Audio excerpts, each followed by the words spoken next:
पढ़ने की। मुझे ऐसा लगता है कि अगर दरूद पढ़ना ही अल्लाह को अपने महबूब पर पसंद आ गया तो तुम्हारी मगफिरत के लिए काफी है।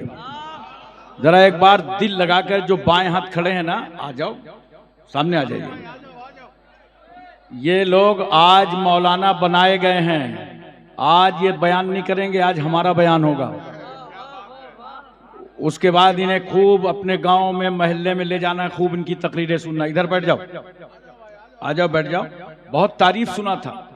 अभी तकरीबन मुर्शिदाबाद और मालदा इलाके में ये मेरी 7वीं तकरीर हो रही है, और मैं जहां जाता था वहां लोग खालतीपुर का जिक्र करते थे। खालतीपुर आ रहे हैं, खालतीपुर आ रहे हैं, खालतीपुर आ रहे हैं। मुझे क्या मालूम था कि आधे खड़े रहेंगे वहां। आ जाइए, बैठ जाइए, सब लोग आ जाइए। एक बार पूरी तवज्जो मदीना तैयबा में और नबी आले नबी की बारगाह में हदिया दरूद पेश करें।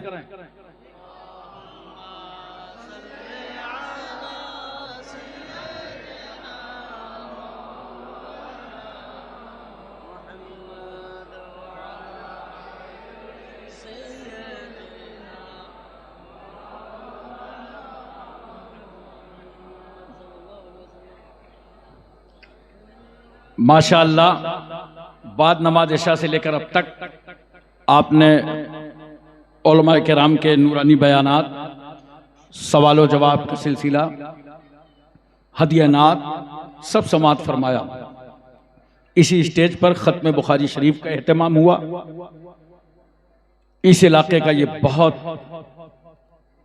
अजीमुशान सुन्नियत का किला है। अल्लाह ताला यहाँ के सदर, सेक्रेटरी, मेंबरान, ओहदेदारान, तमाम असातिज़ा और तलबा सबको दुनिया और आखिरत की भलाई अता फरमाए। और आज जो अल्हम्दुलिल्लाह ये मदरसा आप देख रहे हैं, इस पर जो आप फैज़ान देख रहे हैं, वो खतीब दौरा, मुर्शिद बरहक, मुकर्रिर लासानी हजरत अल्लामा मौलाना सैयद अबुल वफा फसीही गाजीपुरी रहमतुल्लाह ताला अलैह। हम लोग जब तालिब इल्म थे तो अपने असातिज़ा से सुना करते थे कि बेटा तुमने अबुल वफा फसीही की गाजीपुरी की तकरीर नहीं सुनी है। क्या शानदार खिताब था उनका, पूरे मुल्क से अपने खिताबत का लोहा मनवा लिया था। और लिमिटेड तकरीर करते थे, 60 मिनट के ऊपर नहीं जाते थे जल्दी से, 53 मिनट, 55 मिनट, 1 घंटे के अंदर। लेकिन वो लालो गौहर निकाल के लाते थे। कुरान हदीस की रोशनी में वो निकात दिखाई देते थे, वो मोतियां पिरोते थे कि जमाना दंग रह जाता था और समझ लेता था कि जात तो अबुल वफा फसीही की है, मगर इसमें बरकतें रहमतुल लिल आलमीन की हैं। अल्लाह ताला उनके फैजान से हमको और आपको सबको माला माल फरमाए। और उन्हीं के नबीरे में से शेख तरीक़त हजरत अल्लामा सैयद अबुल फुज़ैल साहब क़िबला मद्दज़िल्लहुल आली व नूरानी, जो आज हजरत के सिलसिले की सारी जिम्मेदारियां निभा रहे हैं, अल्लाह ताला हजरत की उम्र में बरकतें अता फरमाए, उन्हें सेहत व सलामती अता फरमाए, अहले सुन्नत वल जमात पर उनका साया कायम व दायम फरमाए। और मुकर्रिर शोलावार हजरत हाफिज़ व कारी सैयद अबुल लैस साहब शाबान मियाँ, इंशाअल्लाह उनका भी खिताब आप समाअत फरमाएंगे। थोड़ी देर के लिए हम आपकी बज़्म मोहब्बत में हाजिर हैं। मैं अपने निर्धारित समय से 1 घंटा विलंब से बैठा हूं। बगल में स्टेशन है, निर्धारित समय ट्रेन तो समझते ही हो। 1 घंटे विलंब से बैठा हूं, जिसके लिए मुझे खेद है। मगर ऐसे माहौल में भी आपकी फिक्र और आपका जहन चाहे जैसा हो, अल्हम्दुलिल्लाह मैं आज बहुत मूड में हूं। और जो मूड कभी कभी बनता है वो अभी अभी बन गया। 4 मिसले हाजिर हैं, समाअत फरमाएं। हुस्न अखलाक की अनमोल निशानी दे दो, हुस्न अखलाक की अनमोल निशानी दे दो, गम के ठहरे हुए मौजों को रवानी दे दो। तुम हुसैनी हो, तुम हुसैनी हो, तुम, अरे बोलो ना है, तुम हुसैनी हो तो एहसान के मशकीजे से, तुम हुसैनी हो तो एहसान के मशकीजे से कोई दुश्मन भी अगर मांगे तो पानी दे दो, कोई दुश्मन भी अगर मांगे तो पानी दे दो।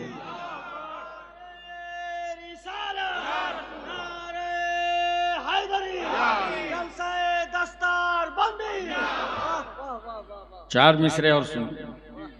इस्लाम तुझको गोद में पाला हुसैन ने, दिल लगा के बोलो या हुसैन। इस्लाम तुझको गोद में पाला हुसैन ने, ठोकर लगी तो सबको संभाला हुसैन ने, ठोकर लगी तो सबको संभाला हुसैन ने। इस्लाम की रगों में जो चुभता था बार बार, इस्लाम की रगों में जो चुभता था बार बार, कांटा था वो यजीद निकाला हुसैन ने, कांटा था वो यजीद निकाला हुसैन ने। 4 मिसरे और सुनिए, देखो आए गई। जंग में कागजी अफराज से क्या होता है, जंग में कागजी अफराज से क्या होता है, हिम्मतें लड़ती हैं तादाद से क्या होता है, हिम्मतें लड़ती हैं तादाद से क्या होता है। हो मुसलमान तो जियो अपने ही बलबूते पर, हो मुसलमान तो जियो अपने ही बलबूते पर, रूस अमेरिका की इमदाद से क्या होता है। मोहतरम हजरात, आज दस्तार है, आपस में कितना प्यार है, ये भी फजले परवरदिगार है। दुश्मनों पर गर्दो गुबार है, आशिकों के चेहरों में निखार है। आज दस्तार है, दस्तार बंदी, दस्तार, जोर से बोलो, बंदी। मतलब अब तक इनके 10 तार खुले थे, इनको आज साहिब सज्जादा के हाथों से बांध दिया गया, 10 तारों को पाबंद कर दिया गया। देखो, 2 हाथ, 2 पैर, 2 आंख, 2 कान, कितने हुए बोलो।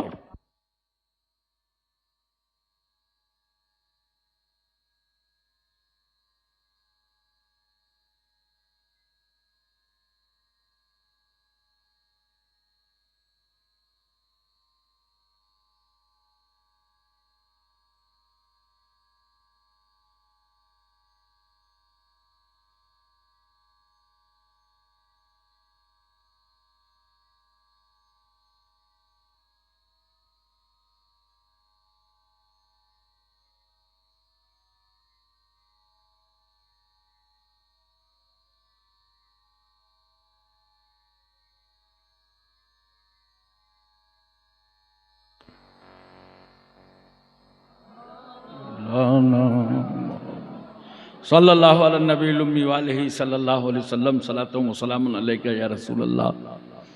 कुछ लोग कहते हैं कि जब सुन्नी मौलवी तकरीर भूल जाता है तो कहता है दरूद शरीफ पढ़िए, और ये नहीं सोचता कम से कम दरूद की बरकत से तकरीर याद तो आ जाती है।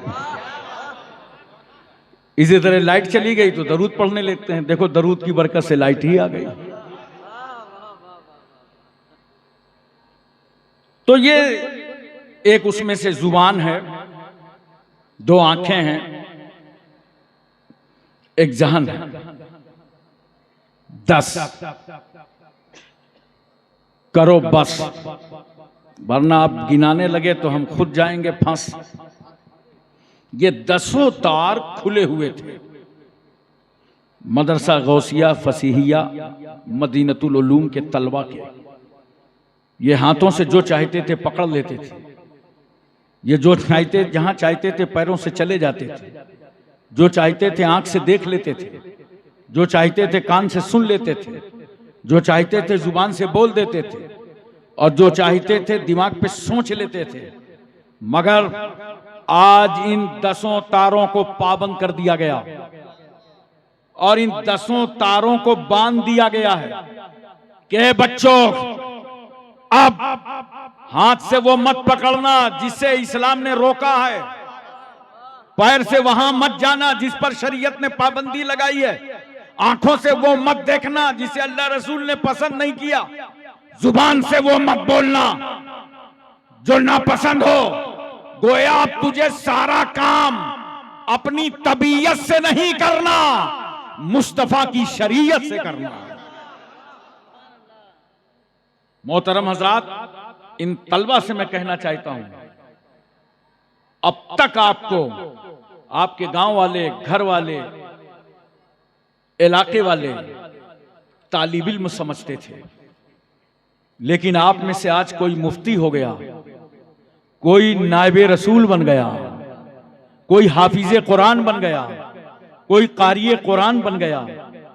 अब आपका उठना बैठना जब ये कौम देखेगी ना, तो आप में इस्लाम ढूंढेगी और ये तस्वूर करेंगे जैसे आप उठते बैठते चलते फिरते सोते जागते बोलते समझते तिजारत करते हैं ना, लोग आप में इस्लाम ढूंढेंगे। लिहाजा अब शरीयत के खिलाफ ना काम करना, अब शरीयत के खिलाफ कदम मत उठाना, वरना तुम्हारे फिसलने से ये कौम फिसल सकती है। क्योंकि आज से तुम नायबे रसूल हो गए हो। अहद करके जाओ अपने पीरो मुर्शिद के हाथों पर कि इंशाअल्लाह हम आलिम बाअमल बन करके जा रहे हैं। हजरात, इस वक्त मुल्क के हालात कितने बुरे हैं। पढ़े लिखे लोग बैठे हैं और खूब समझदार हैं, ये हमारे उलमा भी समझते हैं। खास तौर से मैं कहना चाहता हूं, एक माहौल रचा जा रहा है इस मुल्क में। मेरी समझने की बात कोशिश कीजिएगा। जो हमारे घरों की, खानदान की और समाज की मुस्लिम बेटियां हैं, उनको इर्तिदाद की तरफ ले जाया जा रहा है, उनको मुर्तद्दा करने की कोशिश की जा रही है, लालचें दी जा रही हैं। ये WhatsApp, Facebook, Instagram, mobile, social media के जरिए उन बच्चियों को गुमराह किया जा रहा है और गैर मुस्लिमों को 4-4 लाख रुपए की लालच दी जा रही है कि तुम्हें 4 लाख रुपए दिए जाएंगे, तुम किसी मुस्लिम बेटी को गुमराह कर लाओ, तुम किसी ला इलाहा इल्लल्लाह मुहम्मदुर रसूलुल्लाह पढ़ने वाली बेटी को अपने में निकाह में ले लो। हमारी बहुत सारी बेटियां उनके चक्कर में आ जाती हैं, जबकि माँ बाप की सबसे पहली गलती है बिला जरूरत बेटियों के हाथों में मोबाइल मत दो ताकि तमाम गुनाहों से बचा जा सके। और होता क्या है, अभी पिछले दिनों मैंने 40 बच्चियों की लिस्ट पढ़ी थी और इसका जिक्र दारुस्सलाम हैदराबाद में किया था कि 40 बच्चियों से निकाह किया गया, उन्हें जालसाजी में फंसाकर और उसके बाद उन बच्चियों का कत्ल कर दिया गया। न खुदा ही मिला न विसाले सनम। बेटियों और बच्चियों, गारंटी से सुन लो, आज इस जिम्मेदार स्टेज पर इस्लाम से ज्यादा कोई मजहब न तुम्हें इज्जत दे सकता है और न इस्लाम से ज्यादा तुम्हें कोई हक दे सकता है।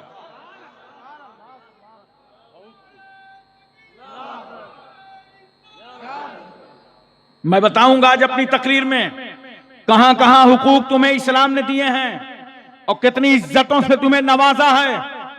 तारीख का सिर्फ एक दरवाजा खटखटाने जा रहा हूं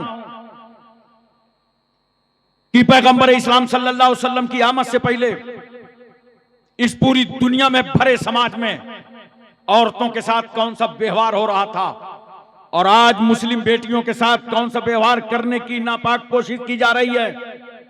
अहले अरब औरत के वजूद से सिर्फ नफरत ही नहीं करते थे, बल्कि जूं इस पौधे ने जन्म लिया, अपनी मां की गोद को मसरत बख्शा, लोग उस पर हमलावर हो गए, उसको मसल दिया। उनकी कौमी गैरत बर्दाश्त नहीं करती थी कि किसी घर में कोई बच्ची जन्म ले ले। अगर माँ की ममता जोश में आती तो बाप की नजरों से छुपाकर अपनी तमन्नाओं की तकमील करती, और जैसे ही जालिम बाप को खबर हो जाती, दूर दराज रेगिस्तान में ले जाकर बेटी को जिंदा ही पेवंद खाक कर देता था। इसलिए उन अरबों का मिजाज था, बेटी पैदा हुई है, कल जवान होगी, शादी करना पड़ेगा, दूसरे के बेटे को अपने आस्ताने का दामाद बनाना पड़ेगा, लिहाजा इसकी जवानी से पहले इसकी जिंदगी का खात्मा कर दो। अरब की जमीन पर औरतों को भेड़ और बकरियों की तरह बाजारों में बेचा जा रहा था। हिंदुस्तान में आज भी औरत को शौहर के साथ सती कर दिया जाता है, और हिंदुस्तान की औरत की हैसियत एक बेजान बुत की है। मनोशास्त्र के रूप से बिच्छू से ज्यादा डसने वाली है, सांप से ज्यादा जहर रखने वाली है। शौहर के मर जाने के बाद, बेवा हो जाने के बाद निकाह सानी नहीं कर सकती, जायदाद से महरूम, विरासत से महरूम, दौलत से महरूम। रूसियों के यहाँ तो मसल मशहूर है कि 10 औरतों में एक रूह होती है। अतालियों का कहना है घोड़ा अच्छा हो या बुरा उसको महमीज की जरूरत है, औरत अच्छी हो या बुरी उसको मार की जरूरत है। स्पेनियों की शोहरा आफाक तहजीब में औरत पालतू बिल्ली से ज्यादा मकाम हासिल न कर सकी। ईरान का हाल चाल यही रहा।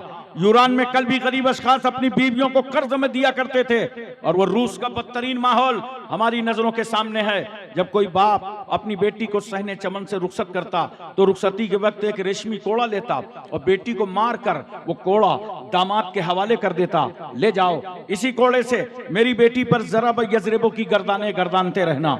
मैं सोच में पड़ गया, जालिम रूसी, ये तो बता बेटी का कसूर क्या था, खता क्या थी, जुर्म क्या था, गुनाह क्या था कि रुखसत करते वक्त तूने कोड़े बरसा दिए। उस जालिम का जवाब ये होगा, उसका गुनाह ये था मेरे घर में पैदा हो गई है। औरत की हैसियत इंतहाई जलील थी। गौतम बुद्ध कहता है औरत एक फरेब है, औरत एक धोखा है। अगर तुम आत्मा की शांति चाहते हो तो औरत से दूर भागते रहो। मशहूर फलासफर हकीम सुकरात की आवाज है कि औरत की मोहब्बत उसकी नफरत से ज्यादा खतरनाक है। अगर उसने मोहब्बत भरी नजर डाल दी तो समझ लो कि तुम तबाह हो गए। अरबाबे कलीसा कहते हैं ईसा रूहुल्लाह जो सूली पर चढ़े थे तो महज जिस औरत हव्वा के गंदुम खाने खिलाने के गुनाह का कफारा अदा करने के लिए चढ़े थे। ईसाइयों की औरत मजहब की आमला नहीं बन सकती। ज्यादा से ज्यादा इतना हो सकता है कि वो नन बन जाए और अपनी जिंदगानी को गिरजा के हवाले कर दे। उसकी राय की कोई वक़्त नहीं, उसका मशवरा काबिले इतना नहीं। ईसाइयत ने औरत को ऐसे जंजाल में जकड़ दिया, ये बेचारी अपना नाम तक न रख सकी। बाप के घर में पैदा हुई तो बाप की तरफ निस्बत कर दी गई, शादी हुई शौहर की तरफ मंसूब कर दी गई। जमाने माजी का एक पादरी ईसाई कहता है औरत खानगी खतरा है, औरत मरगूब आफत है, औरत आरास्ता मुसीबत है, औरत पैदाइशी वसवसा है, औरत शैतान के आने का दरवाजा है, औरत मर्दों के तबाह करने का आला है। सुनो बेटियों, गैर मुस्लिमों का कानून कहता है औरत तकदीर से ज्यादा खराब है, तूफान से ज्यादा तेज है, जहन्नम से ज्यादा अजाबदेह है। अरे ये दुनिया है जो एक औरत के बारे में अपने अपने ख्यालात का इजहार कर रही है। मगर आओ आओ उस पैगंबर से पूछें जो 12 रबीउल अव्वल दोशंबा के दिन सुबह सादिक शहर मक्का में बीबी आमना की गोद में जलवागर हुआ। या रसूल अल्लाह, औरत के बारे में आपकी क्या बोली है, औरत के बारे में आपका क्या फरमाने अक़दस है, औरत के बारे में आपका क्या इरशाद गिरामी है। तो मेरा रसूल गुंबद खजरा से आवाज दे रहा है, आए प्यारी उम्मत, औरत जहन्नम नहीं है बल्कि अल जन्नतो तहता अक़दामिल उम्महात।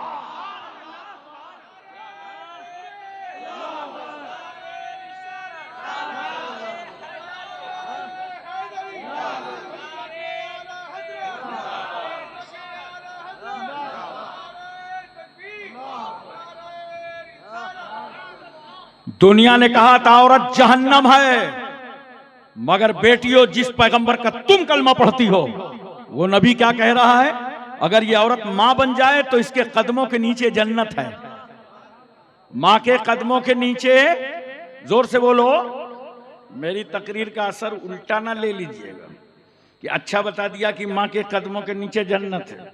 अब मां को ऊपर एक मकाम पे बांध दो और सोचो यह है भारत, यहां यात्रा बहुत होती है, कोई रथ यात्रा, कोई एकता यात्रा, कोई राम रहीम यात्रा। माँ ऊपर बंदी है, नीचे से पद यात्रा हो रही है।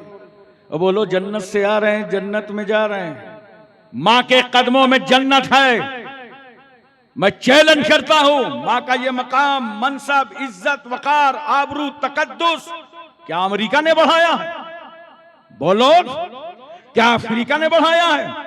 एशिया, मलेशिया, इंडोनेशिया, सऊदिया, Libya, Cambodia, Korea, Mongolia, Maldives, Bhutan, Singapore, Burma, Barauni, Vietnam, Hispania, Romania, Bulgaria, Czechoslovakia, Yugoslavia, Tanzania, England, Highland, Thailand, New Zealand, आगालैंड, नागालैंड, गोरखालैंड ने बढ़ाया है। मां के कदमों में जन्नत है। ये इंडिया की बोली नहीं है, ये तो हबीबे किबरिया की बोली है। जिस इस्लाम ने एक औरत को इज्जत दिया, सुन लो बेटियों, बहनों, माओ, उस इस्लाम के ताल्लुक से कुरान कहता है इन्न दीन इंदल्लाहिल इस्लाम, बेशक दीन अल्लाह के यहां इस्लाम ही है। इस्लाम ने औरत को रहमत बनाया, बरकत बनाया, नेमत बनाया, और इस्लाम तो खुद ही रहमत बनकर आया है। इस्लाम बरकत बनकर आया है। इस्लाम इंसानियत का दीन है, मानवता का दीन है, बशरियत का दीन है, इखलास का दीन है, अखलाक का दीन है, भाईचारा का दीन है, मसावत का दीन है, अहिंसा का दीन है। ये इस्लाम ही का अखलाक था जिसने अबू बकर को सिद्दीक अकबर बना दिया, उमर को फारूक आजम बना दिया, उस्मान को जामिल कुरान बना दिया, अली को शेरे खुदा बना दिया। जो ये कहते हैं इस्लाम तलवार से फैला है, मैं तवज्जो चाहता हूं, ज़हन हाजिर है ना? इन जलसों का फायदा यही होता है, उलमा के बयान सुना करो, कुछ इल्म हासिल किया करो, वरना बाजार में कोई आपसे पूछ ले कि इस्लाम तो तलवार से फैला है, तो आप कहेंगे ठहरिए, मौलाना अब्दुल रहीम साहब मिसबाही मिलेंगे, मौलाना रफीक साहब मिलेंगे, मौलाना गुलाम मुस्तफा साहब मिलेंगे, कलीमी साहब मिलेंगे, मिसबाही साहब मिलेंगे, इनसे पूछ के बताएंगे। नहीं मुसलमानों, इतना इल्म रखो कि दुश्मन सवाल करता जाए तुम जवाब देते चले जाओ। इस्लाम तलवार से नहीं फैला, वरना मुझे जवाब दो। जिस वक्त उमर इब्ने खत्ताब ने दारे अरकम में आकर मुस्तफा के कदमों पे कलमा पढ़ा था, तो तलवार किसके हाथ में थी? अरे बोलो ना, उमर की हाथ। अच्छा, ऐसे ही नहीं आए थे उमर, बड़ी प्लानिंग के साथ आए थे। मक्के में इस्लाम फैल रहा था, सरकार सल्लल्लाहु अलैहि वसल्लम इस्लाम की तबलीग कर रहे थे। आहिस्ता आहिस्ता इस्लाम बढ़ते बढ़ते तकरीबन 39 मुसलमान हो गए। तो अरबों के यहाँ एक माहौल था, अगर किसी जमात में 40 आदमी हो जाए तो उस बॉडी का रजिस्ट्रेशन हो जाता था, रजिस्टर्ड बॉडी। जैसे हमारे यहाँ सोसाइटी रजिस्ट्रेशन होता है, ट्रस्ट का होता है, वक्फ बोर्ड में होता है, इसी तरह अरबों के यहाँ 40 आदमी में कमेटी रजिस्टर्ड। 39 मुसलमान हो गए, घबरा गए मक्के के नेता। सब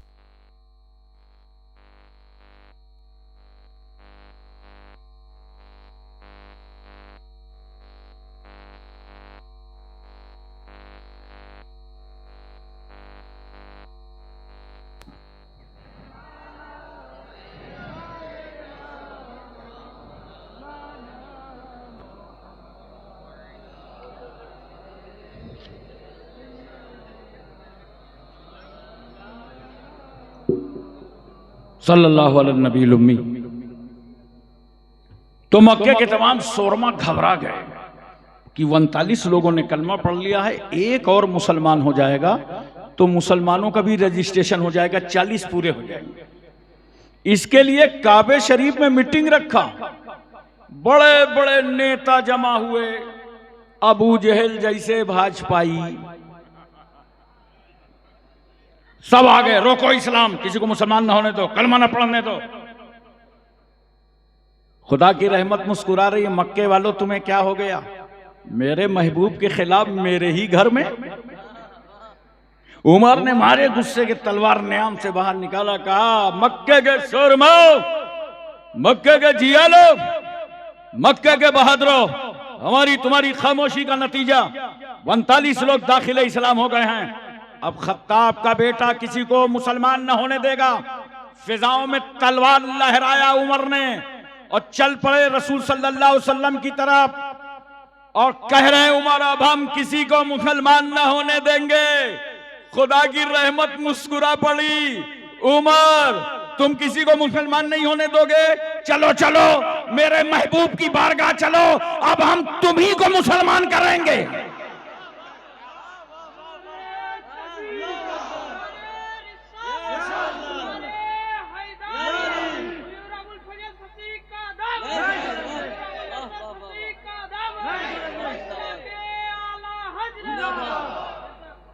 उमर गए सरकार की बारगाह में, तलवार लिए खड़े हो गए। उमर की नजर नबी पर, नबी की नजर उमर पर।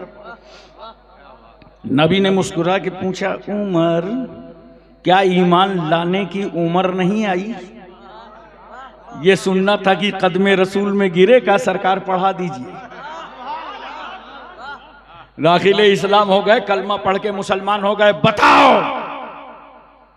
उमर तलवार भी लिए हैं, कलमा भी पढ़ रहे हैं, तलवार भी लिए हैं, मुसलमान भी हो रहे हैं। मैंने कहा उमर हुआ क्या? आपकी तलवार का लोहा तो अरब के लोग मानते थे, नबी के सामने गए तो तलवार लेके कलमा पढ़ने लगे। कहा ये उमर की तलवार थी, लोहे की थी, मगर जब मुस्तफा के अखलाक की तलवार उठी तो मेरे लोहे की तलवार के टुकड़े टुकड़े हो गए और मैं दाखिले इस्लाम हो गया।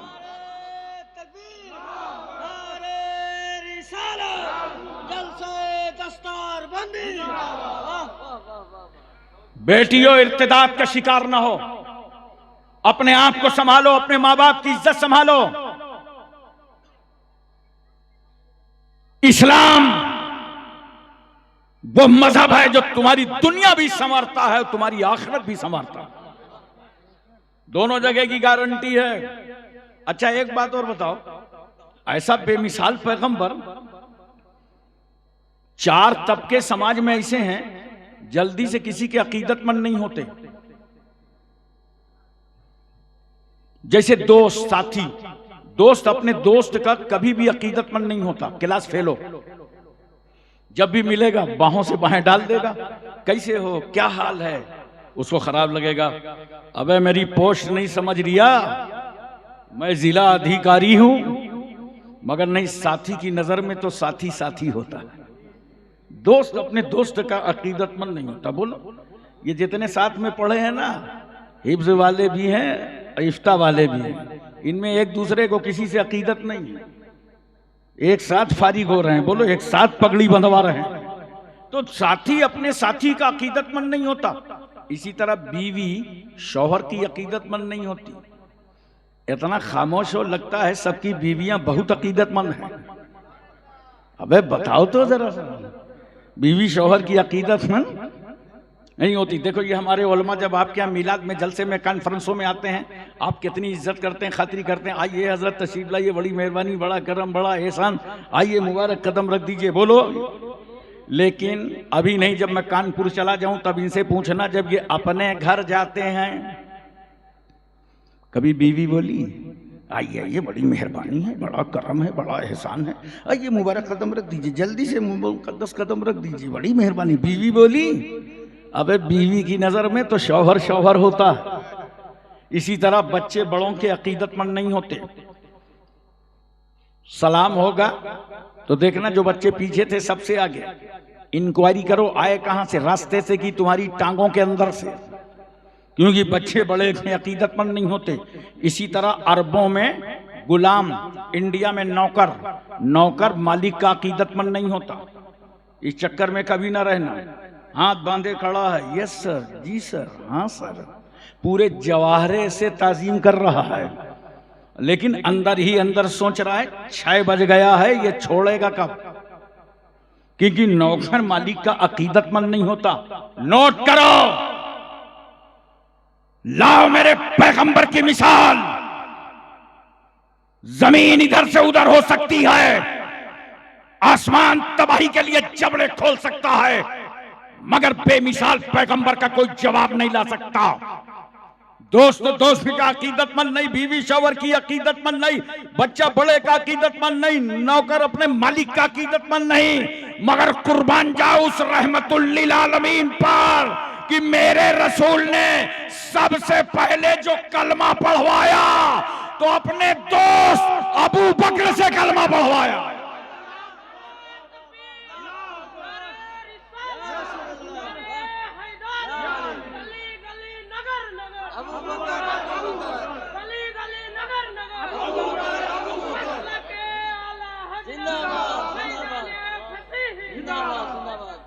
पैगंबर ने अपनी बीवी खदीजतुल कुबरा से कलमा पढ़वाया।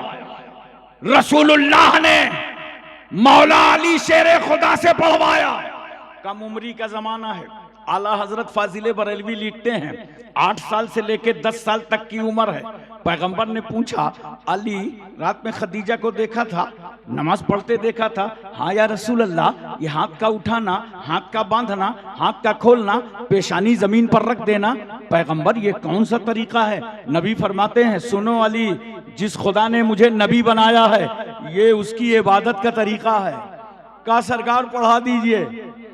ज़ैद इब्ने हारिसा गुलाम है, पढ़ते हैं अशहदु अल्ला इलाहा इल्लल्लाह व अशहदु अन्ना मुहम्मदन अब्दुहु व रसूलुहु। पता चला दुनिया में जो किसी का गुलाम नहीं है वो भी रहमतुल लिल आलमीन का गुलाम है। ये है इस्लाम, ऐसे फैला है इस्लाम।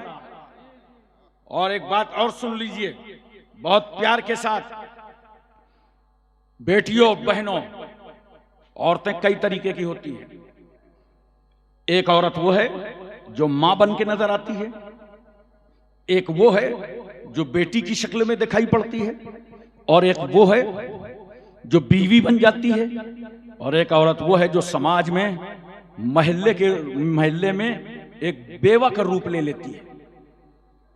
आओ इस्लाम का एहसान देखो बेटियों, तुम्हें इन तीनों जगह से गुजरना पड़ सकता है, लेकिन इस्लाम का एहसान देखो। जब जब औरत ने लिबास बदला तब तब इस्लाम ने कहने का अंदाज बदला। तवज्जो कीजिए जरा सा। जब बेवा की सूरत में यह औरत नजर आई तो बेवा नजरों के सामने 40 साल खदीजतुल कुबरा, और मेरे आका सल्लल्लाहु अलैहि वसल्लम की उम्र कितनी है? 25 साल की।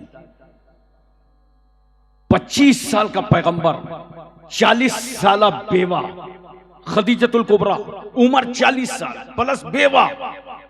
मक्के का पूरा समाज बेवा को बेइज्जत कर रहा था। अगर बेवा कोई नजर आती ना तो लोग बिजनेस नहीं करते, कारोबार नहीं करते, वापस हो जाते और कहते कि आज एक बेवा की शक्ल देख लिया है, कोई फायदा ना होगा। इतना रुलाया गया था बेवा को, इतना तड़पाया गया था, इतना तरसाया गया था।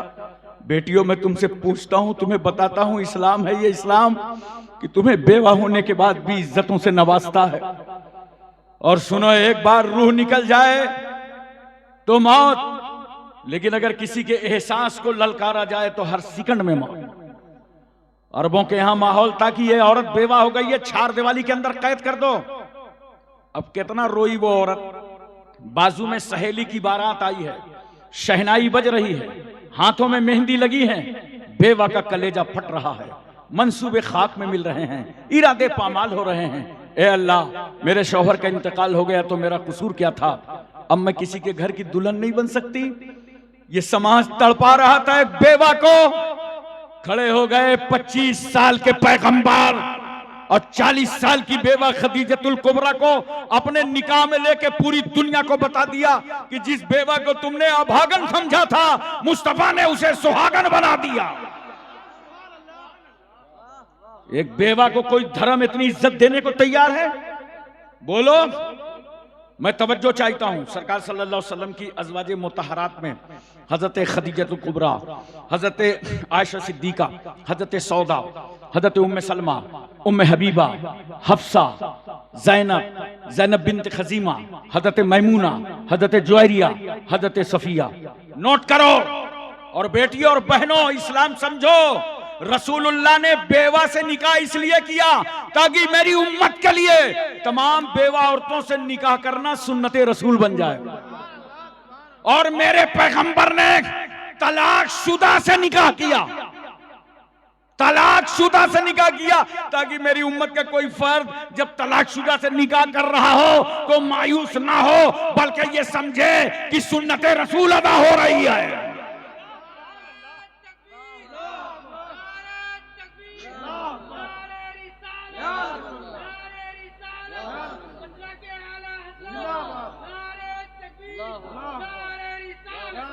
मेरे पैगंबर ने कुंवारी से भी निकाह करना, ताकि इस उम्मत के लिए कुंवारी औरत से निकाह करना सुन्नत मुस्तफा बन जाए। और देखो जरा सा क्या दीन है। इस्लाम ने कभी तुम्हें नौकर नहीं समझा बेटियों और बहनों, घर की मालिका समझा है इस्लाम ने। इसलिए तो सहाबा ने पूछा था हजरत आयशा सिद्दीका रज़ियल्लाहु ताला अन्हा से कि ये बताइए कि सरकार सल्लल्लाहु अलैहि वसल्लम जब घर के अंदर रहते हैं तो आका सल्लल्लाहु अलैहि वसल्लम की मसरूफियत क्या रहती है, घर के अंदर मुस्तफ़ा जान रहमत सल्लल्लाहु अलैहि वसल्लम क्या करते हैं। हजरत आयशा कहती हैं मेरे साथ रोटी पकाने में हिस्सा ले लेते हैं। अल्लाह अकबर, घरेलू काम में पैगंबर हिस्सा लेते हैं। अच्छा एक बात बताओ खलतीपुर वालों, घरेलू काम में हिस्सा तो तुम भी लेते हो। अबे लेते हो कि नहीं लेते हो, सही से बताओ। लेते हो नहीं, न लेते जाओ वहीं घरी में कूटे जाओ, खूब हिस्सा लेते हो कायदे से।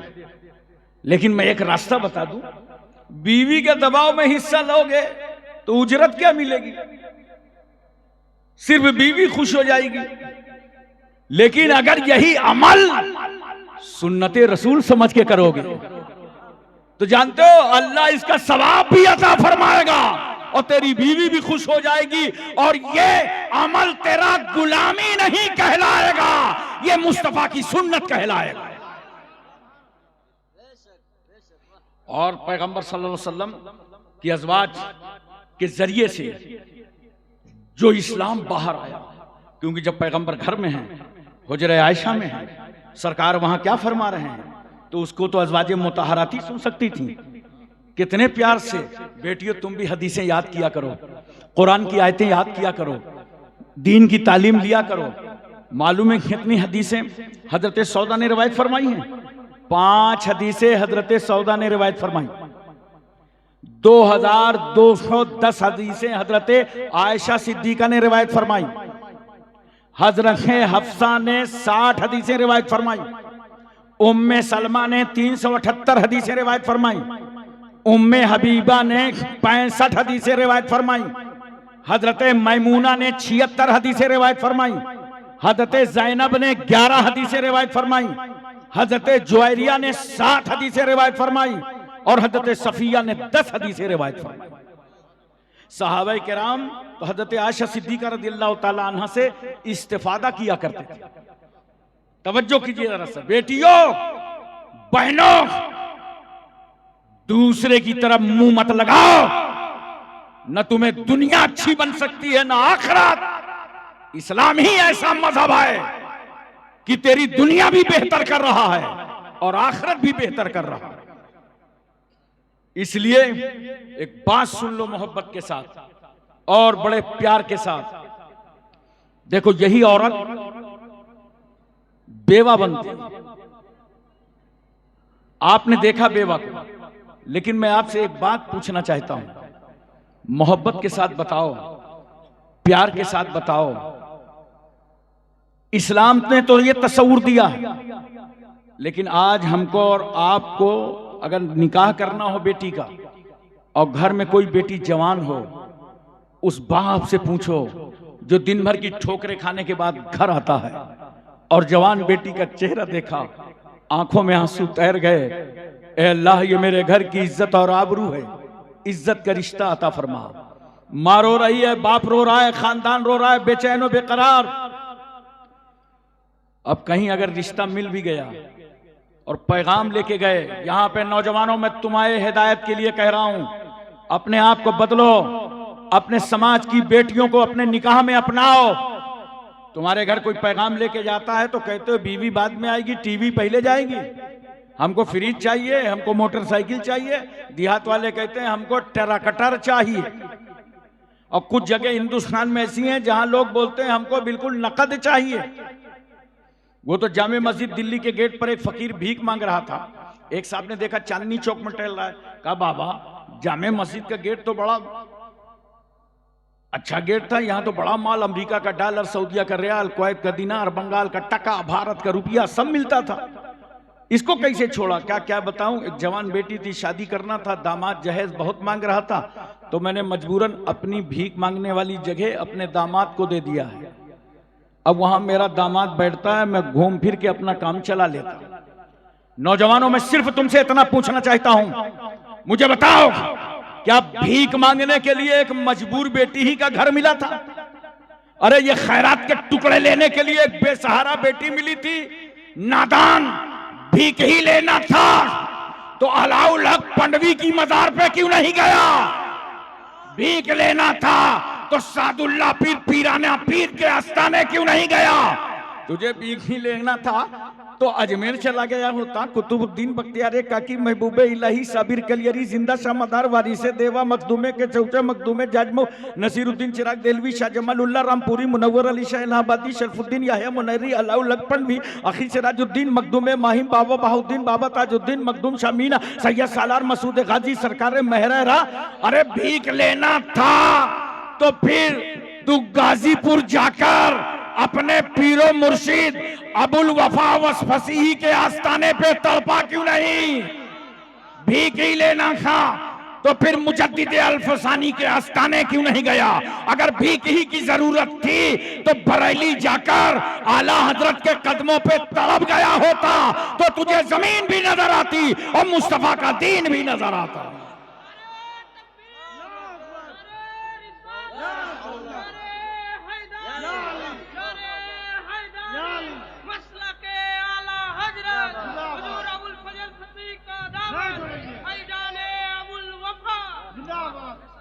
मोहतरम सामईन किराम, आज मैं अपनी बेटियों को इतनी अजीम कॉन्फ्रेंस के जरिए समझाना चाहता हूं, और ये मेरा पैगाम ये यूट्यूबर हजरात जितने हैं ये गली कूचे तक पहुंचा देंगे, लेकिन एक हिदायत मैं इनको करूंगा, स्टेज की सब अच्छी बात बताया करो, और अगर अभी बैठे बैठे किसी की कुर्सी टूट जाए तो उतनी वीडियो ये वायरल कर देंगे।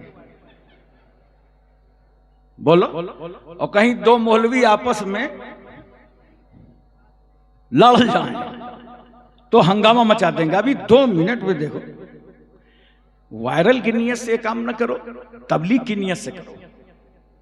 ये दीन की बातें हम दूर तक फैलाते रहेंगे, और इसमें कोई फितना और फसाद होगा तो उसे हटा देंगे। हम सिर्फ वो बातें आगे तक ले जाएंगे जिससे मजहब इस्लाम का फायदा होगा और इस्लाम तरक्की करेगा, तो इसमें आपको सवाब भी मिलेगा। बहरहाल देखो, यही औरत जब मां बनती है, बेटियों सुनो, जब तुम्हारा रूप मां का होता है तो अल्लाहु अकबर कबीरा सरकार सल्लल्लाहु अलैहि वसल्लम की बारगाह है। सहाबी रसूल हजरत अबू तुफैल मौजूद हैं। इतने में एक औरत आ गई तो अल्लाह के रसूल सल्लल्लाहु अलैहि वसल्लम ने अपनी चादर मुबारक बिछा दिया। वो औरत चादर रसूल पर बैठकर प्यारे रसूल से प्यारी प्यारी बातें करने लगी। थोड़ी देर के बाद वो औरत चली गई तो सरकार ने फरमाया, अबू तुफैल जानते हो ये औरत कौन थी? कहा, या रसूल अल्लाह मैं नहीं जानता, मगर अल्लाह उसका रसूल जरूर जानता है। सुनो मुसलमानों, जिन बातों का तुमको इल्म ना हो उसमें यह कहना अल्लाह जाने रसूलुल्लाह जाने, ये सुन्नते सहाबा है। का सरकार हमें नहीं मालूम मगर अल्लाह को मालूम है, रसूलुल्लाह को मालूम है। पैगंबर फरमाते हैं, सुनो ये है मेरी रजाई माँ, इनका नाम है दाई हलीमा। मेरे रसूल ने बता दिया कि जब रजाई माँ की अजमतों का ये आलम है तो हकीकी माँ की रिफतों का आलम क्या होगा। यही औरत माँ बनी है तो इसके दर्जे देखो। एक शख्स पैगंबर की बारगाह में हाजिर हुआ, कहा, या रसूल अल्लाह मैंने अपनी माँ को कांधे पर बैठा कर 7 मरतबा हज्जे बैतुल्लाह कराया, मेरे पैरों में वरम आ गया। या रसूल अल्लाह क्या मैंने अपनी माँ का हक अदा कर दिया? पैगंबर फरमाते हैं, अभी तो तुम इतना भी नहीं अदा कर पाए जितना कि तेरी माँ ने तुझे गीले बिस्तर से उठाकर सूखे बिस्तर पर लेटाया था और खुद गीले बिस्तर पर लेट गई थी। एक शख्स तो पैगंबर की बारगाह में आकर अर्ज करता है, या रसूल अल्लाह अरब का पूरा रेगिस्तानी इलाका मैंने माँ को कांधे पर बैठा के उबूर कराया, पैरों में आबले पड़ गए, वरम आ गया, क्या मैंने अपनी माँ का हक अदा कर दिया? मेरे पैगंबर फरमाते हैं, मुमकिन है तेरी ये मेहनत और मशक्कत अल्लाह तबारक व तआला छोटे से दर्द के एवज में कबूल फरमा ले जो तेरी पैदाइश में तेरी माँ को कई बार दर्द हुआ था। लाओ इस्लाम की तरह कोई मजहब जो एक माँ को इतनी इज्जतों से नवाज रहा। इसलिए नौजवानों, मां बाप का एहतराम करो। नौजवान बेटे हो या बेटियां, मां की इज्जत करो। जो बेटे के रोने पर रोए वो मां, जो बेटे के सोने पर सोए वो मां। नींद की मिठास में गुम हो, बच्चा तड़प जाए तो मां नींद को झटक दे। रोते हुए बच्चे को अपने कलेजे से लगाकर अपना सफेद खून पिला पिला कर फिर सुला दे। हम गंदगियां देखकर ठहर नहीं पाते, वो मां रात रात भर उठाती रहती। उस मां के कदमों पे हम नाक रगड़ रगड़ करके मर जाएं तो सारे एहसान का बदला क्या, उस छोटे से दर्द का बदला नहीं दे सकते जो हमारी तुम्हारी पैदाइश में मां को कई बार दर्द हुआ था। अरे जिसने तुझे झूले पे झुलाया वो मां, 2 साल तक जिसने अपनी छाती का दूध पिलाया वो मां, जिसने 9 महीने तक तुझे अपने पेट में रखा वो मां, जिसने रस्म बस बिस्मिल्लाह खानी कराई वो मां, जिसने तुझे उंगली पकड़ करके सहने चमन में चलना सिखाया वो मां, जिसने तेरे हाथ पैर पर तेल की मालिश करके तेरे आजा को कुव्वत बख्शा वो मां। इतना प्यार करने वाली मां, पूछ लो हर मां की, जब बच्चे के घर बच्चे की पैदाइश होती है मां के घर, हम तुम जब पैदा होते हैं तो अपने वजूद को जो खतरे में डाले वो मां। महल्ला जमा हो जाता है, देखें पैदा होने वाला गोरा है कि काला है, लड़की है कि लड़का है, मगर कुर्बान जाओ उस माँ की ममता पर। वो ये नहीं कहती कि पैदा होने वाला गोरा है कि काला है, लड़की है कि लड़का। वो तो आवाज देती है कि महल्ले की औरतों बस इतना बता दो पैदा होने वाला जिंदा है कि नहीं। इतना प्यार करने वाली माँ, बोलो एक ही मोहब्बत करने वाली माँ। ऐसी मां की नाफरमानी मत करना, ऐसे बाप के अजमतों से मत उलझना। वो बायजीद बुस्तामी ही तो थे जिनकी मां ने कहा था बेटा पानी लाओ। वो गए प्याला लेकर के आए, सरहाने मां के खड़े हो गए तो क्या देखा कि मां की आंख बंद हो गई। वक्त कह रहा है सो जाओ, जरूरत होगी तो मुतालबा होगा, मगर नहीं, मोहब्बत कह रही है मां के साए तले खड़े रहो। पानी लेके खड़े हो गए, रात का काफी हिस्सा गुजरा। मां ने आंख खोला, कहा बेटा बायजीद तुम? कहा मां आपने पानी मांगा था, मैं लेके आया तो आंख बंद हो गई। कहा बेटे तुम सो जाते। मैं मां हूं मां, इस मोहब्बत में कोई सियासत नहीं, कोई मक्र नहीं, कोई फरेब नहीं, कोई दिखावा नहीं, कोई बनावट नहीं, मुसल्लिमुस सुबूत मोहब्बत है। मां का खालिस प्यार, कोई राजनीति नहीं। बेटे तुम सो जाते, मैं मुतालबा कर लेती। कहा मां पता नहीं रात के किस हिस्से में तुम्हारी आंख खुलती, इसलिए मैं खड़ा हो गया। मां ने मोहब्बत भरी बाहें फैला दी। कहा बेटे आ मेरे करीब आ जा। जानते हो मियां बीवी के ताल्लुक का नाम मोहब्बत है, मुरीद और पीर के ताल्लुक का नाम मोहब्बत है, खतीब और सामीन के ताल्लुक का नाम मोहब्बत है, इमाम और मुक्तदी के ताल्लुक का नाम मोहब्बत है, लीडर और जनता के ताल्लुक का नाम मोहब्बत है, भाई बहन के ताल्लुक का नाम मोहब्बत है। लेकिन जब मां मोहब्बत भरी बाहें फैलाती है तो उर्दू मोहल्ला को कहना पड़ता है इसका नाम ममता है, इसका नाम ममता है। कभी दुखी ना करना, कभी अपने मां बाप को सताना नहीं, कभी तकलीफ ना देना। वरना सुनो नौजवानों, और वो बेटियों से मैं कह रहा हूं जो गैरों के वरगलाने से मां बाप का घर छोड़ करके उनसे दुश्मनी मोल ले लेती हैं, मैं उनको कहना चाहता हूं अगर तुम्हारे दुख देने से, तकलीफ पहुंचाने से मां की आंख में आंसू आ गए, आंसू बह गए, तो ऐसे समझना कि तुम्हारी कश्ती समंदर में चल रही थी और उस कश्ती में समंदर का पानी आ गया है। बोलो समंदर की कश्ती में अगर पानी आ जाए तो कोई डूबने से बचा पाएगा?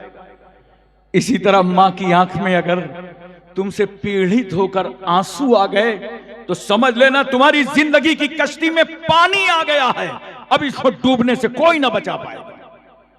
इसलिए दोस्तों और बुजुर्गों, समझो इस्लाम क्या है। मेरी बहनों और माओ, मैं बहुत उम्मीद करता हूं कि मेरा यह पैगाम पूरे हिंदुस्तान में जाएगा। देखो एक रूप तुम्हारा है, यही औरत बीवी बनती है। तो सरकार सल्लल्लाहु अलैहि वसल्लम कितनी प्यारी बात फरमाते हैं, सुनो। सरकार फरमाते हैं यतीम है वो शौहर जिसकी बीवी ना हो, और यतीम है वो बीवी जिसका शौहर ना हो। गोया जो बीवी तुम्हारे घर आती है तो सिर्फ बीवी बनकर नहीं, बल्कि रहमत और बरकत बनकर आती है। कोई गरीब हो तुम में से, गारंटी से कहता हूं निकाह करके देख लो, जैसे ही शादी होगी इंशाअल्लाह ताला अमीर बनना शुरू हो जाओगे, अल्लाह रिस्क तुम्हारा कुशादा फरमा देगा। लेकिन बहुत सारे लोग तो समझते हैं कि बीवी जो घर आई है तो झाड़ू बर्तन के लिए आई है, और कहीं अगर जहेज कम लाई तो आप न्यूज सुनेंगे कि न्यूज आप सुनेंगे कि एक स्टोव दुर्घटना में बहू की मृत्यु हो गई। जानते हो स्टोव हमेशा बहू पे फटता है, वो बुढ़ीवा सास पे नहीं फटता जो बैठ के सुपारी खाती रहती है। हमेशा जब फटेगा तो बहू पे, वही बहू जो जहेज कम लाए। हमने अखबारात पढ़े हैं, न्यूज सुना है, रसायल देखे हैं। स्टोव पर मरने वाली बेटी का नाम शमसुन्निसा कमरुन्निसा नहीं मिला, जमीला नहीं मिला, सुशीला मिला है। और अगर शाजो नादिर मिल भी जाए तो अशाजो कल मादूम, इसका कोई एतबार भी नहीं। लेकिन जिस वक्त भारत में जहेज के लालचियों ने घासलेट डालकर एक बेटी की जान ले ली, जहेज के खातिर एक बेटी पर आग लगा दिया, जहेज के खातिर एक बेटी का कत्ल कर दिया, हम ख्वाजा गरीब नवाज के वफादार, हमारा एहसास जिंदा हो गया। ये तो भारत का एक नागरिक चला गया, भारत का एक इंसान चला गया, एक हिंदुस्तानी कम हो गया, एक वोटर कम हो गया। एक जहेज के खातिर बेटियों की जान लेने वालों, अगर तुम्हें अपना समाज और अपना मजहब समझ में ना आ रहा हो तो आओ आओ, सैयदा फातिमा का जहेज तुम्हारा इंतजार कर रहा। देखो मेरे आका सल्लल्लाहु अलैहि वसल्लम ने क्या जहेज दिया अपनी बेटी फातिमा का निकाह करके। तवज्जो है ना, नींद तो नहीं आ रही। सरकार सल्लल्लाहु अलैहि वसल्लम ने मौला अली शेर खुदा के साथ निकाह फरमाया और कहा बेटी फातिमा 400 चांदी के मिसकाल में मैंने तुम्हारा निकाह अली के साथ कर दिया है, ये महर है, क्या महर मंजूर है? कहा या रसूल अल्लाह, अली तो मंजूर हैं लेकिन ये महर मंजूर नहीं है। इतने में जिब्रील चले आ रहे हैं, मकीने सिदरतुल मुंतहा, आके कहते हैं या रसूल अल्लाह, अल्लाह ने फातिमा का महर जन्नत और उसकी नेमतों को बना दिया है। सरकार फरमा रहे हैं बेटी क्या ये महर मंजूर है? कहा या रसूल अल्लाह, अली तो मंजूर हैं मगर ये महर भी मंजूर नहीं है। पैगंबर फरमाते हैं फिर बताओ तुम चाहती क्या हो, तुम्हारा इरादा क्या है? कहा या रसूल अल्लाह, मैं ये चाहती हूँ, मैं ये देखा करती हूँ कि आप रात रात भर उम्मत के गम में रोया करते हैं, उम्मत